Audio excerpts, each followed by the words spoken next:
everyone, good afternoon, and welcome to the Co-Creating Change Festival. We're in day 4, hooray! My name's Sarah Blowers and I'm the Co-Creating Change Director at Battersea Arts Centre. And I'd just like to welcome everyone here today. This is a relaxed session. There's a link to captions in the chat if anyone would like. I'm not going to talk much. I'm going to hand over to Richard Newnham and Ben Pettitt-Wade for their session. Thanks very much, both. Thank you. Hello, everyone. Thank you for joining us. We're really happy to be here as part of the Co-Creating Change Festival. We're going to talk a little bit today about Hijinx and the work that we do co-creating, or as I tend to say, can't hear Sarah, but I can hear Ben. Okay, that's fine. I'll carry on talking. Co-creating, or how we make our theatre. I guess I'm going to put it that way, because the theatre that we make is alongside artists with learning disability and or autism. My name is Ben Pettitt-Wade and I'm Artistic Director at Hijinx, and I have with me today... Hello, my name is Richard Newnham and I am an Associate Artist with Hijinx Theatre. So we're going to share the presentation of today. We have for you a short presentation to bring you up on some context, I guess, some kind of plotted history of Hijinx and how we've got to where we are today. And then we're going to show you some kind of clips of some of our shows and speak a little bit about how they were made, how we created them. And Richard's going to reflect on his experience within that as well. And I hope we'll have some time towards the end to take some questions. So feel free at any point to add your questions to the Q&A section, and we will try to come to them at the end of the session. I'm aware it's only an hour, so we'll get started, and I will attempt to get the presentation up and running. Bear with me.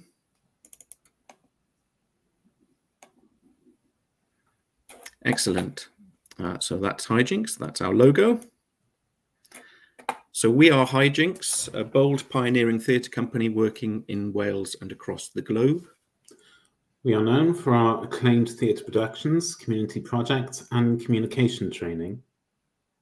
Currently, we train 70 artists with learning disability and or autism in 5 academies across Wales. We tour the globe with our street theatre and theatre shows, in which Hijinx actors create and perform alongside non-disabled actors. So where did it all start? So the company was founded in the 1980s, the early 1980s. The date has been lost in the history of time. It was founded by 2 performers who were based in Cardiff called Gaynor Lucker and Dick Berry. And they believed that anyone should be able to access live performance. So what they would do is they would pack up their sets, their costumes in the back of a battered up old car and drive it around Wales and take theatre to the doorstep of rural communities, places that it was, and for people for whom it was difficult to access the arts centres and cultural institutions that tend to be based in our cities and towns.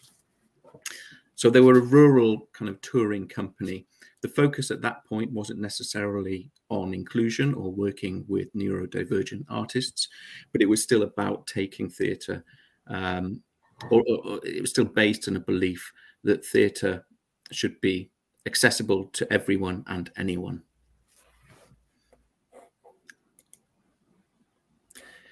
In 1999, Gaynor and Dick set up a community theatre group called Odyssey.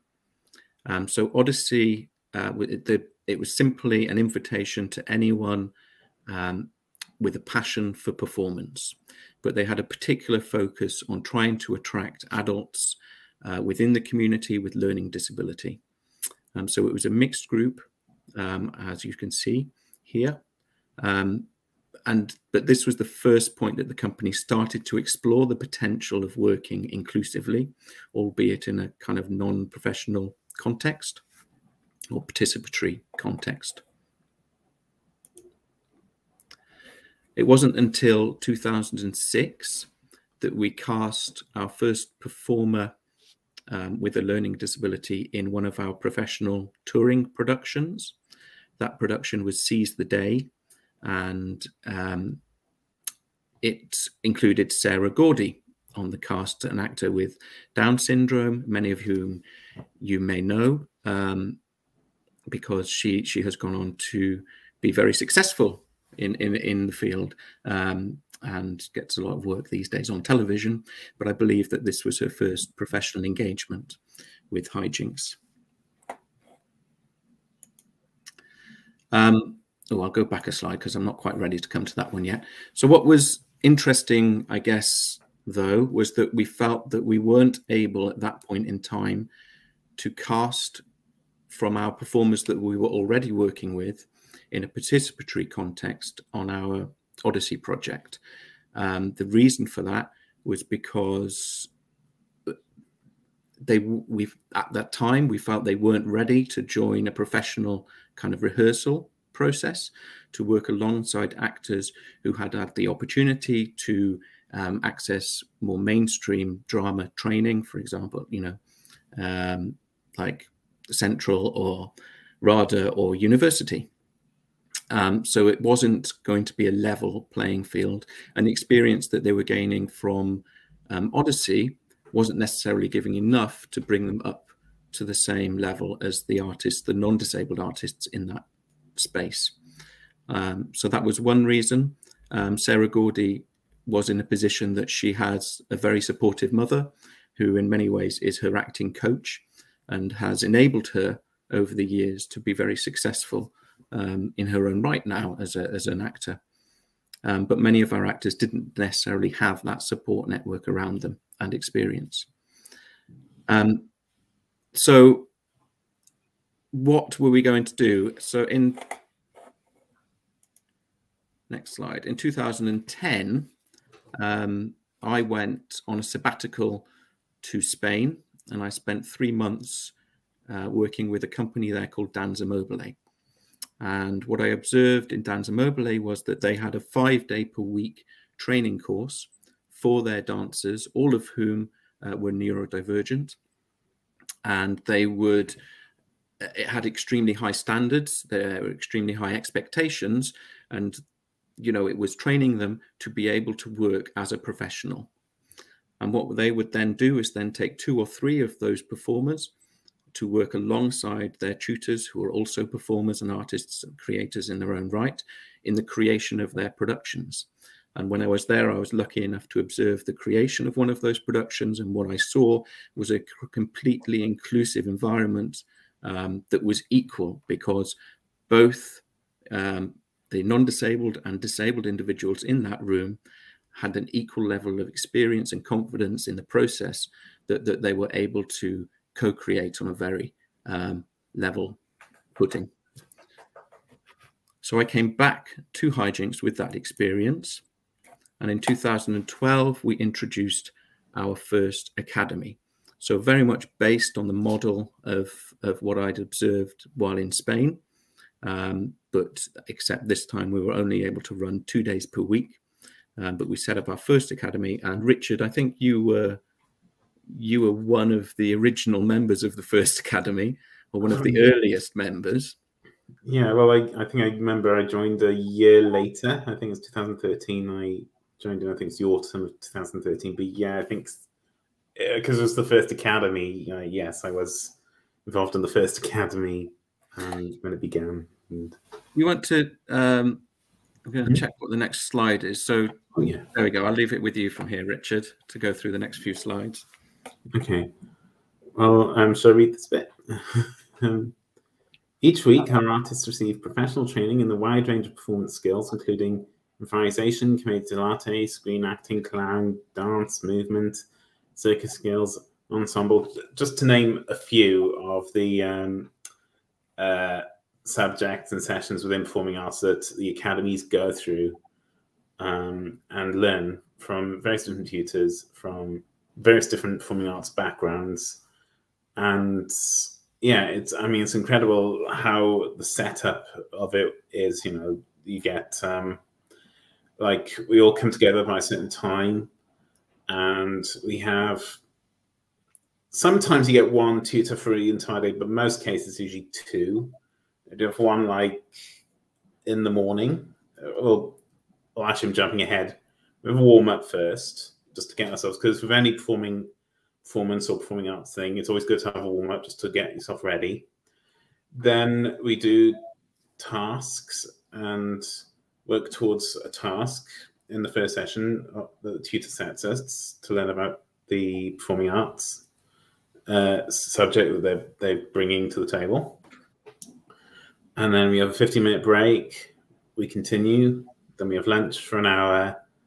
And then most cases, the second tutor would come in with their subject, and then there'll be a 15-minute break, carry on, and then there'll be a feedback session, which is always important. I think it's always important for any performer to know what they've done well, what really worked, and also what areas they can work on as well.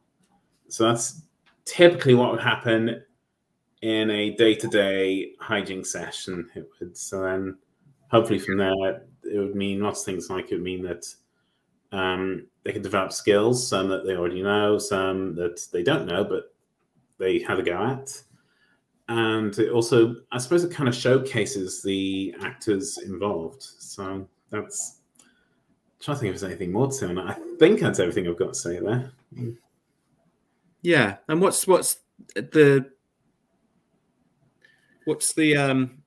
you is the feeling of expectation being part of the academy? What are the expectations of the tutors and of the artists when they join and as they progress through the academy, Rich?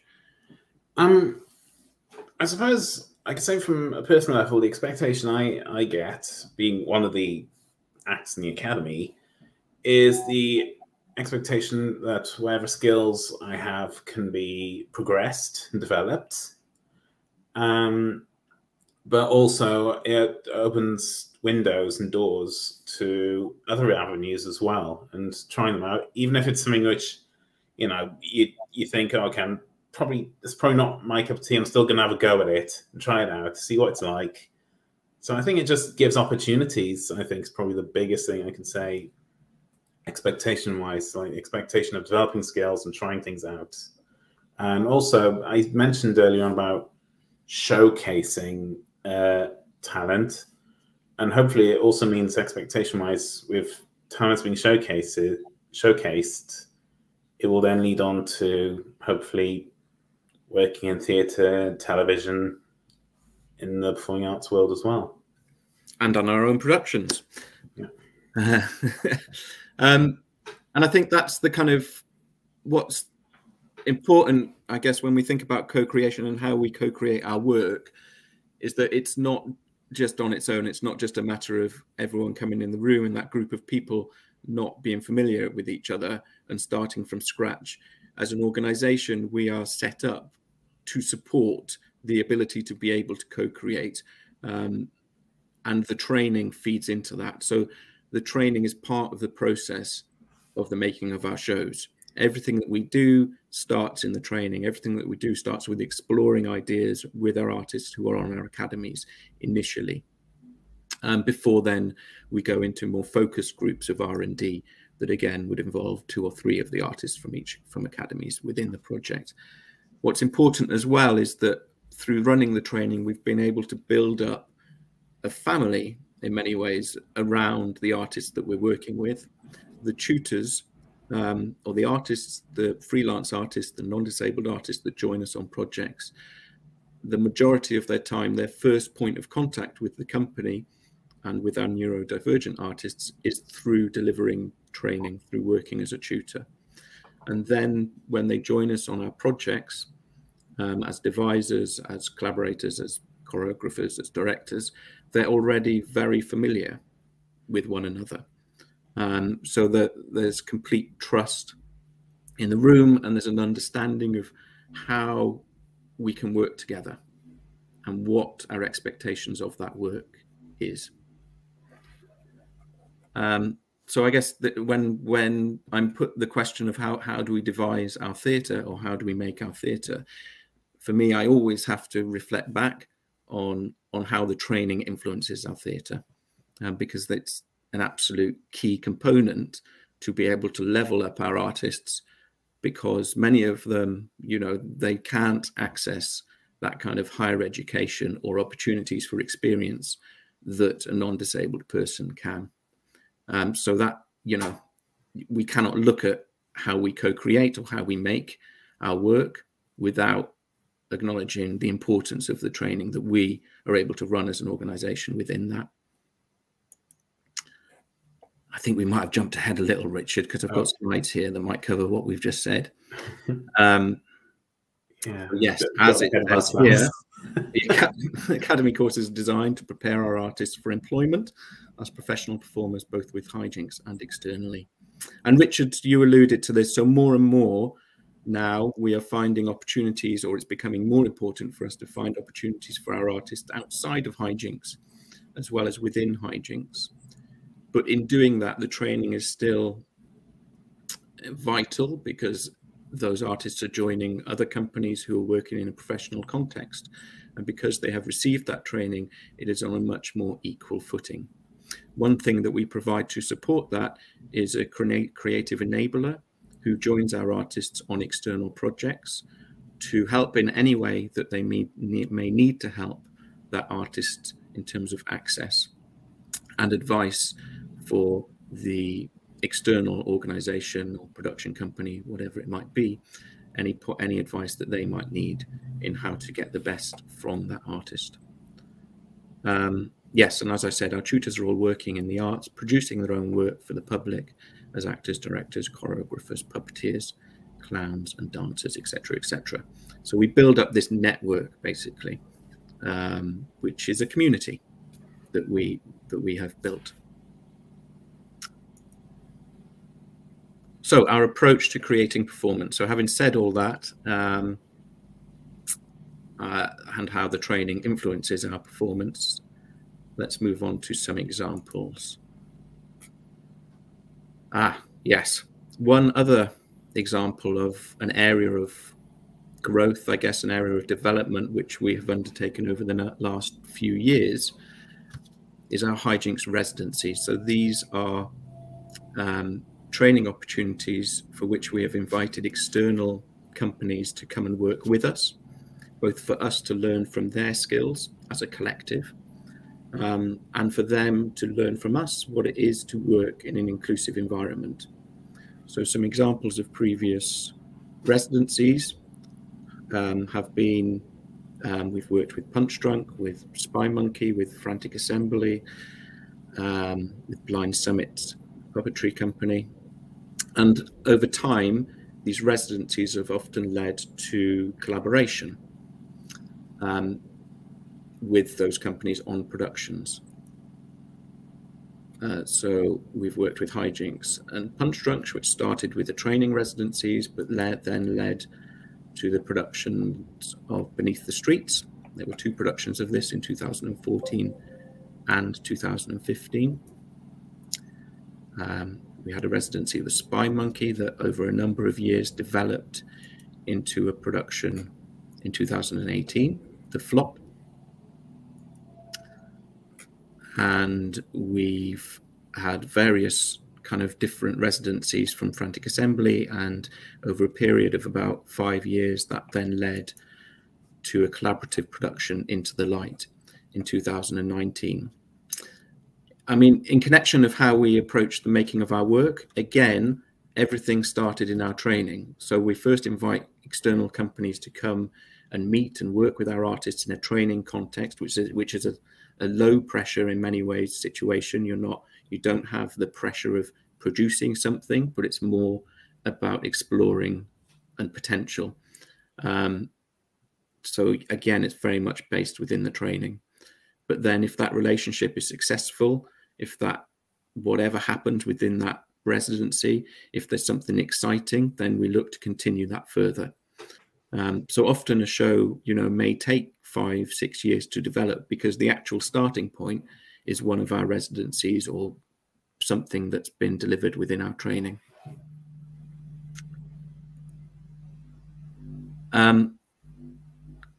So the final residency example, Hijinx and Blind Summit. So in 2014, we had a residency with puppetry company Blind Summit, and they taught us how to about bunraku puppetry. So the use of the and they used these cloth training puppets.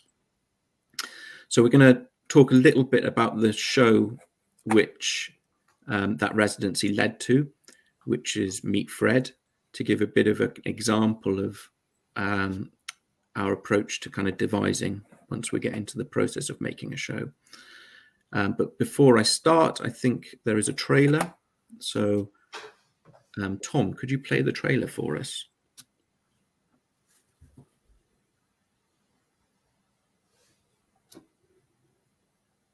Do I need to stop share screen for you to do it? Yes, please. Okay. I'll have to start again from this point then. Yeah.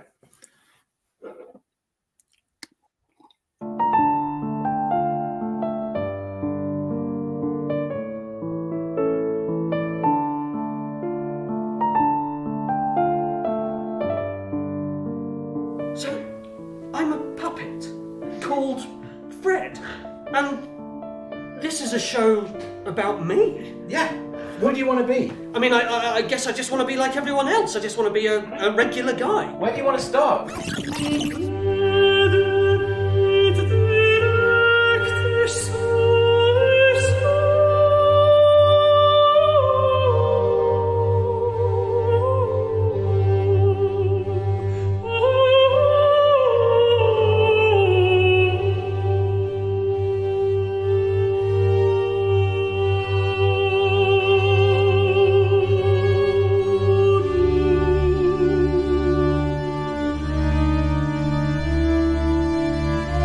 This is a barrel. I'm Fred, you're a Jack, you massive bastard! Excuses are the nails used to make a house a failure. Martin! No. I don't actually like kids. If there was one here now, right, I'd hit it in the face with a stick with on it. Don't blame me, Fred. Blame the system. Bye-bye. Yeah, well, I don't need you. I don't need anyone. Right! What a pussy! Be a pussy! I feel like I've been stitched up.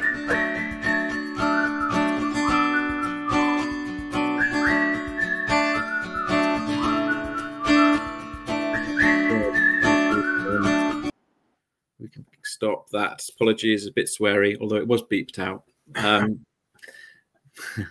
Richard, do you want to try and well, what's Meet Fred about, Rich?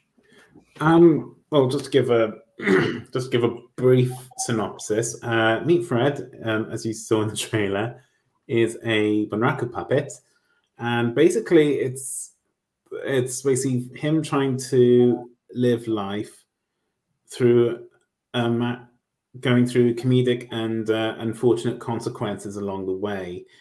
And you also saw in the trailer there were like on the background there were like bubbles of different words there. That's actually based on the different scenarios because of what Fred went through, or what we thought about Fred going through.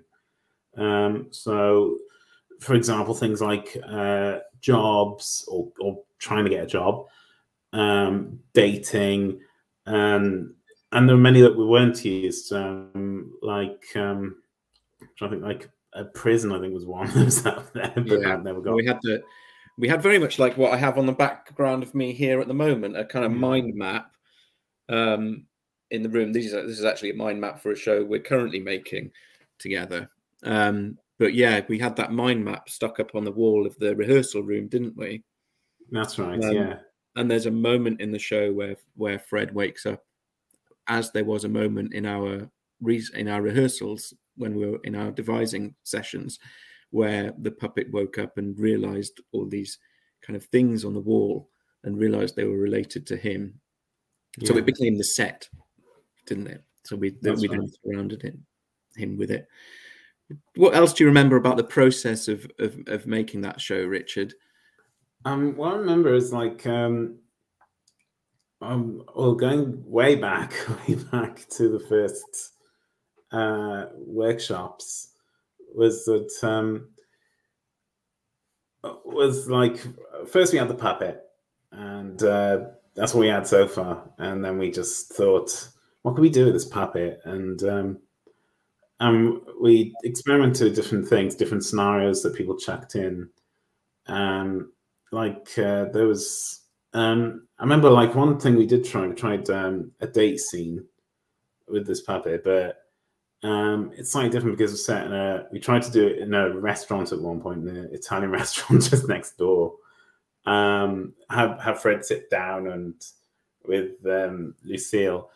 But what was complex about that, and this is the reason why it didn't get used in the final production, was because it was very awkward for the puppeteers to move around, could be blocking it. And so, I mean, the date scene is there, but it just wasn't set in a restaurant. It was set, this is on the park.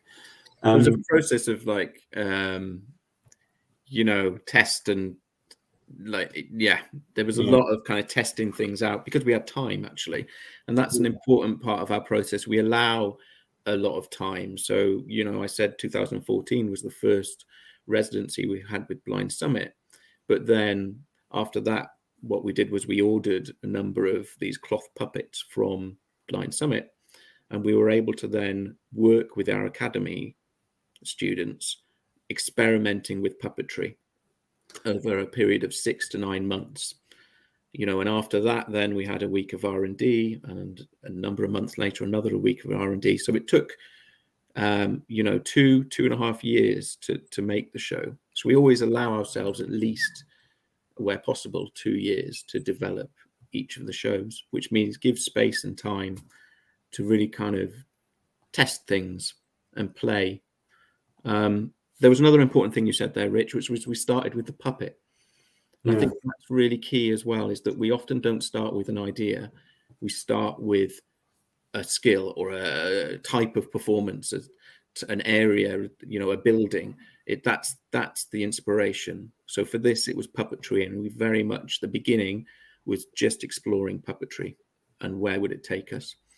And where it took us was Fred in the end. But at the beginning, it was just about exploring puppetry, and many of our shows are like that. So the Spy Monkey production, we started with clown, and that was it. We start with exploring clown. The Punch Drunk projects, obviously, the building was the inspiration that we were producing the performance in. So yeah, it's not about the idea. The idea isn't what comes first for us. The idea is what we let develop. I remember as well, because I think, because we talked a lot about Bunraku, like, for instance, there's be one person on the head and the arm, another on the back and the arm, and the other on the feet. And one thing that was interesting exploring that, because one of the ideas we explored was like a sort of community service puppet meeting or something like that, where we had lots of Bunraku puppets sitting together in a chair, discussing each other's it's like being with puppeteers, and I think it was called Puppets Anonymous, I think it was called. But we didn't use that either for one very key reason, because we thought, because it kind of took away the attention from Fred, because if there were so many puppets, then it didn't really bring as much attention to Fred as it would have done if it was just him. If it was just Fred alone in a human environment, and it just then new ideas came up, and it actually fitted much better. In fact, it was only one puppet as opposed to a whole community of puppets. Yeah. And there's those sorts of things, are decisions that are based on practicalities as well, aren't they? So, the practicalities that one Bunraku puppet needs 3 puppeteers to be able to manipulate that puppet. The realism that actually that wouldn't mean 9 puppeteers to manipulate 3 puppets comes into the kind of decisions that are made as well. But I think what's important in terms of connection to co-creation is everyone understands the reasons for those decisions. As Richard's just kind of demonstrated, it's like those things are always discussed. within the sessions, so everyone is brought into that conversation. It's not just the kind of hierarchical kind of director type situation, but there's always discussion over decision making. There was another element that I think is important that's really key to focus what everyone wants from a project, and we try to do for each of our shows, but it was definitely very useful on Meet Fred, and that was being able to find what is the key question that we're trying to address here. What are we really interested in, and what often there's a question that can sum up that and then can focus everyone's mind in a similar direction. So if you can agree on that question, then that is something really helpful. For Fred, the question for us was, what would it be like for a puppet to live in the real world? And everything we did from the point that we found that question was about exploring as a collective where that might take us. So it did lead us to, well, what is it like if Fred had to do the things that we do in our lives? If Fred has to try and go on a blind date, as Richard mentioned, or if Fred, I think one of your suggestions, Richard, which was one of the pieces, the scenes that ended up in the show, was what would it be like for Fred to go to the job centre? Oh, yes. A very interesting path. But do you want to talk a little bit about where that came from? Well, at the time Meet Fred was being developed, I was unemployed and I had to go to the job centre a lot. And yeah, the system was so messed up, like sort of like you had to prove you were looking for work, but you couldn't accept work to get payment. And it was nuts. And I mean, yeah, and it was just annoying having to go in. I think at first it was every 2 weeks, and it was every week to go in. I mean, if I was still there now, it might have been every 5 minutes. But like, it was just annoying, that system. And yeah, the only good thing I could think about that experience was I got to have a coffee before or after the meeting, but that was about it. But yeah, we then put that on its feet, didn't we? So we then, and this helps, maybe it's helpful to give a bit of a context of how we create the script for our shows. So we were able to kind of create an improvisation in that, from that suggestion from you, Rich. That's right. That then put Fred as the individual at the job centre and Richard in the shoes of the job centre employee. Yeah. So he could then use all of that experience that he himself had from the other side of the table and put it into the creation of the character who he created, which was Jack Johnson. Basically, I wanted to, from all that experience, because, as Ben said, it was on the other end of the table, but literally and metaphorically speaking, it's just like I just wanted to put as much venom and like dream crushing mentality into that character, because that's what it honestly did feel like. Just going through. And this was one example of a scene that came together very quickly because you had all that background and experience already to take into it. But how we actually create the script, so we would run that as an improvisation. I record everything, so on video, on phone, on tablet, on whatever. We then have a kind of feedback from the other performers, the other devisers in the room, notes on what they liked, what we'd like to see again, what we think was kind of not necessary, opportunities that we spotted. So opportunities for something else to happen, for any of the characters to say something different. And then we play the scene again with those notes. And we might do that 3 or 4 different times. I mean, sometimes we've done it endless times. I remember on this particular show with the date scene, I've got, 10, 15 different videos of a date scene improvisation. But each one is recorded so that then when we finish our weeks of R&D, I can then go away and I listen to that recording and transcribe as best I can, word for word, what has been said within an improvisation. And I look at each of the recordings and then bring together a kind of the most succinct, I guess, version of those different improvisations of the elements that we all liked and spoke about liking during the sessions. So that then creates the script. I think what's important about that process is what we're doing is transcribing words the way in which each of our performers speaks, or each of our performers' approach to communication, which means for their roles are designed specifically for them, which then allows for, in terms of access, for a performer who may have a kind of less clarity of speech or less speech altogether. It allows for them to express within improvisations in whatever way they wish to express, or whichever way they do as themselves. So it's not that they're not playing a role, because in this situation, Richard is very clearly playing a role of the job centre guy, but everything, all of those words were created by Richard as part of that improvisation, are in his own words from the character that he was portraying. So I think that's kind of one of the key kind of points, and that's how we always try and create our scripts. Anyway, I started to gabble a little bit there. Apologies. I think, shall we move on, Richard, to talk about mission control? I can just get the slide up very quickly. Yeah, sure. For this. Oh, I think I have to start all over again, do I? Yeah, but just, the beginning, yeah, it is. Yeah, just skip a long way down. Apologies, everyone. Yeah. Yes. Meet Fred. Meet Fred has been our most successful show to date. So far there have been 235 shows.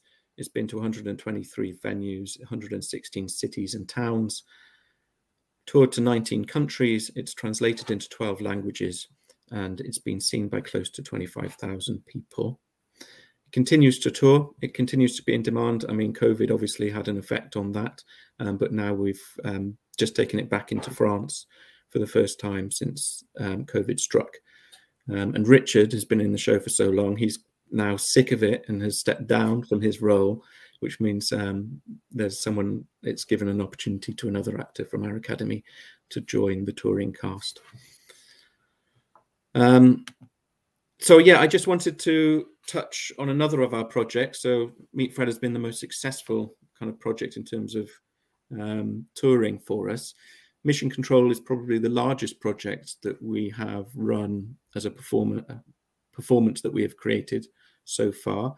It was a collaboration with National Theatre Wales, and it featured 80 of our artists, or a cast of 80, 70 of whom were our artists from our different academies around Wales, because we now have 5 academies around Wales, so we are training 70 artists on those academies.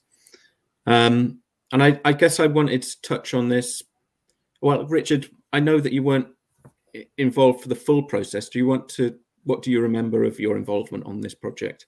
Yeah, physically I wasn't there because I was away that weekend, but at one point in the performance there was a film piece, and I was involved. I did act in that film, and that got projected on the day.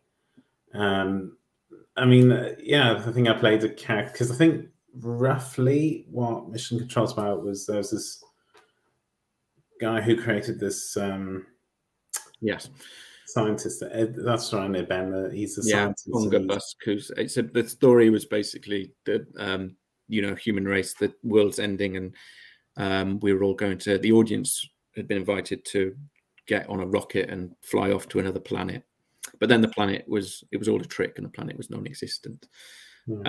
But it had, as Richard said, there were all sorts of elements. There were kind of films that were part of the production, lots of kind of background. It was a promenade performance that took place. So the audience went on a route throughout the kind of Principality Stadium in Cardiff to the loads of the kind of back areas of the stadium, and then it finished with the audience in the stands watching Conga Busk on the pitch in his final moments. I just wanted to kind of touch on this because actually it was for myself a more difficult experience in terms of being able to genuinely co-create with our artists. And I think that the larger a project is, the more difficult that becomes. What we tried to do was create area. Each of our academies was allocated an area in which for which they created a different performance for that area. So, which was led by the tutors that they work with and directed by them. So they had that element of input, but the actual narrative had to be decided at a much earlier stage than I would normally like, because of things like, you know, the stadium, Principality Stadium, we had to give them a certain amount of information quite early on in the process to be able to secure the venue. So sometimes these kind of larger projects place those sorts of restrictions, I think, on co-creation. And I felt there was moments where I felt actually quite uncomfortable in what I was, because the idea had to come from myself and the writer, because it was at much earlier stage that we hadn't had a chance really to explore conceptually with our artists. So it meant it became more writer-led. And generally our projects try not to be writer-led. They try to be collaborative and devised. And so this was, yes, there were elements of collaboration because each of the academies brought their own contribution to the story, but the story was set already. So I just wanted to put that in there just as a kind of, it was for me, although a great experience for everyone and the organization and all of the artists, it wasn't necessarily true to our own kind of concept of what it is to co-create and collaborate with our artists. And finally, I just want to touch on a production that we've made during kind of COVID times, because it's a slightly different approach again. So this was Metamorphosis. Richard, do you want to? Yeah, I suppose, yeah, what was interesting about Metamorphosis was it was during lockdown, during COVID. I remember the first session, we just got together on Zoom and we devised scenes. We talked about things that irritate us. And I think I think someone mentioned flies, I think, at one point. And funnily enough, then that led to looking at a book called Metamorphosis, which is roughly a rough synopsis about a guy named Gregor who turns into a giant insectoid creature. And basically it's a story about him. I think it's told from his perspective and how his sister tries to look after him and everyone's trying to look after him, but it's really taken a toll on everyone living around him. And there were lots of questions brought up as well around it. And because of that, and we all, like, I watched a YouTube video of it, but people read the book, they watched films of it, they saw theatre versions of it, they saw various different interpretations of Metamorphosis. And because of that, then we looked into it, saw how we could, well, sort of show the story itself, but also see how we could fit other elements that were improvised during the workshops and see how it all fitted together. Yeah, so that's, I think what's key there is as well is we wouldn't normally choose to work with an existing text, but with something like Metamorphosis, it came through the conversations that we were having, because we made the show during the first lockdown, and there was a lot of kind of fear of kind of everything had changed. We didn't know what the future might hold. There was a lot of kind of isolation, and it all started, and then people started talking about, yeah, the fly and those sorts of concepts, and then it started to sort of conceptually, it was a similar area to the story of Metamorphosis. So it was suggested as a potential, But the great thing about a story like Metamorphosis is there are many different ways to access that story. So as Richard said, you know, there was an animation we could share. There was the book, obviously, there were films. So there was all these, you know, became a very accessible kind of way of ensuring that everyone could get some level of understanding of that story and then how it related to the other conversations we were having. For me, as well, in connection to this project, I was worried initially about whether our way of making work would be able to translate within a digital platform, because it's very much improvisation based, and it's about being in the room and being together and having those discussions, creating mind maps together, etc., etc. But actually, I was really surprised that it did translate quite well. We were able to use things like the breakout spaces to send people into space into smaller groups, to create improvisations, to come back, show that to the main room, and give feedback in the same way that we do in our normal process, and then go away and do another improvisation based on those notes. I was able to record everything very easily via Zoom, which was fantastic. So then I had all of that material to work with in the creation of the scripts. So actually, it was a very positive experience in terms of how it translated in, and we were able to still kind of devise as a collective. So we were happy. We were happy with how that worked out, but it certainly wasn't a given that it was going to be that way. We have a trailer, I think, Tom. Should we play the trailer?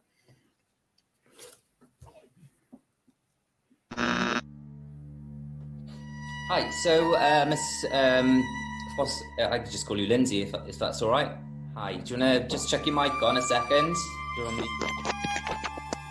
Can you hear me? I won't pronounce. Oh, sorry, my aunt. Yeah. I didn't get in touch with her anyway, so don't. Oh, hold on. Yeah, no. Hold on. Let me get a bit of light. Hold on. Pop the light Light on. Light on. On. Light on. Light on. Oh, yeah, that's. Hold on. Oh, is that better? Oh, I'm sideways. How did I get sideways? It's my turn in the office now, right?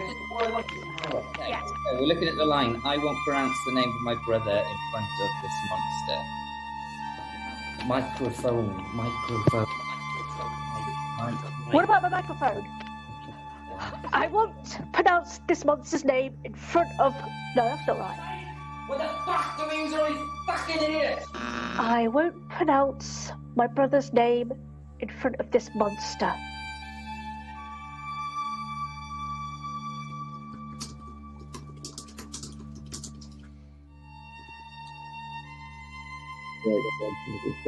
Thank you.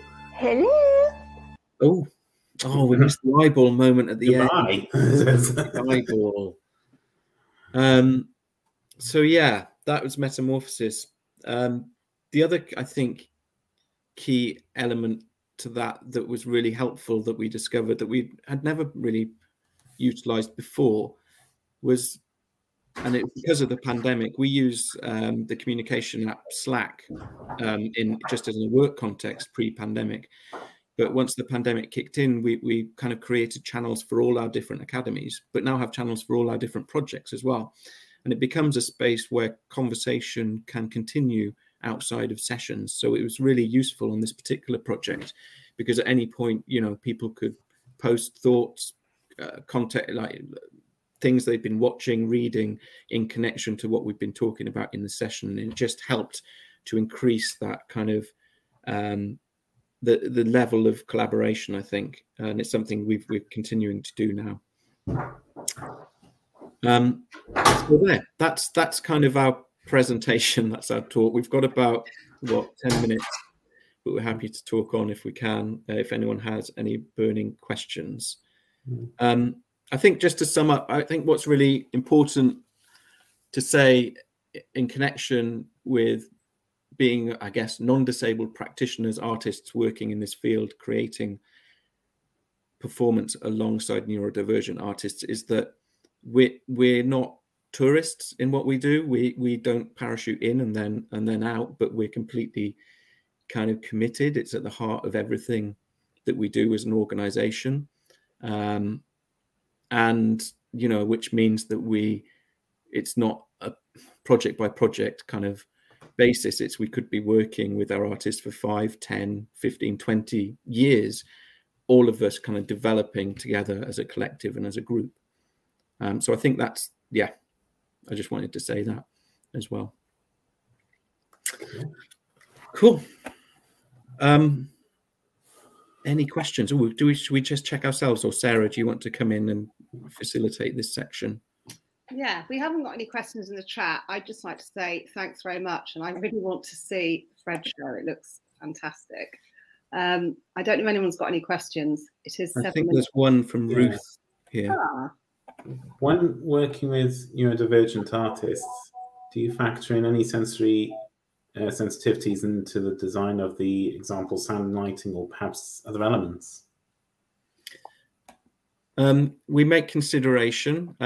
All of our shows we consider to be relaxed on some level, but on the level that our expectation is audience, will at points make noise or leave the production if they wish and move around in the space. That is something that, because of the nature of our audiences, is a complete given. But in terms of things like lighting and kind of lights on in the auditorium and those sorts of relaxed performance provisions, we do it on a occasional basis, but often it is based on what the content and the context of the show is. What we try to do is be very clear in our communication of what there may be within a show that could be challenging. So, for example, if there are kind of flashes or if there are loud noises or bangs, that is signposted. But we don't, I guess what we are not as an organization is a kind of an oily cart type. We don't make productions that are sensory in that sense. And I think partly there are considerations that are, because we make the work alongside our artists, whatever is within that show has been developed by those artists, and they, if it is, accessible for that collective of people. But we don't make fully relaxed performances. And one of the reasons is that our work is very much has content within it, which is challenging in itself. So I think we have to be careful sometimes of being very clear about that content as well, because content and heightened emotion within production can also be difficult for some audiences. So yeah, it's a kind of yes and no answer to that. We do make consideration, of course. And one example would in Into the Light, which I mentioned that Frantic Assembly worked with us on, that was very much had to have a complete blackout in the space to be able to work as a production, because it was based on people disappearing and appearing within light. But some of the sequencing within the flashing of the LEDs was, we knew obviously that had the potential of setting off an epileptic fit within audience members. So it was completely something that we couldn't include within that production. There was one moment where the lighting designer found a particular sequence within these lit frames that looked absolutely fabulous, but very quickly we had to say, okay, well, no, yeah, that's not something we're going to be able to include as part of this production because of the audiences that we have. I don't know, Richard, do you want to add anything to that? I've kind of garbled.